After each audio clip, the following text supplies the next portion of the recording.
ಮಾಡಿ ಹೇಳ್ತೀನಿ. ಅಸತೋಮ ಸತ್ಯಮಯ ತಮಸೋಮ ಜ್ಯೋತಿರ್ಗಮಯ ಮೃತ್ಯೋರ್ಮ ಅಮೃತಂಗಮಯ. ಓಂ ಶಾಂತಿ ಶಾಂತಿ ಶಾಂತಿ.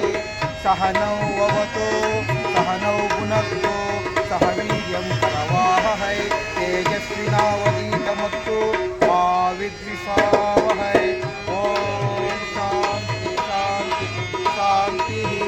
ನಮ್ಮ ತಬಲಾ ಶ್ರೀರಣ್ಣವರು ನಮ್ಮ ಕರ್ನಾಟಕಕ್ಕೆ ಮತ್ತು ಎಲ್ಲ ಕಲಾವಿದರನ್ನು ಬೆಳೆಸಿದ್ದಾರೆ. ಬಹುಶಃ ಅವರು ಅವರ ಒಂದು ಆರೋಗ್ಯವನ್ನು ಇನ್ನೂ ಚೆನ್ನಾಗಿ ಇಟ್ಕೋಬೋದಾಗಿತ್ತು. ಹಂಗಾಗಿ ಇವತ್ತು ಎಲ್ಲ ಕಲಾವಿದರನ್ನು ಸೃಷ್ಟಿ ಮಾಡಿ ನಮ್ಮನ್ನು ಅಗಲಿ ಮತ್ತು ಅವರ ಕುಟುಂಬವನ್ನು ಅಗಲಿ ಹೋಗ್ತಾ ಇದ್ದಾರೆ.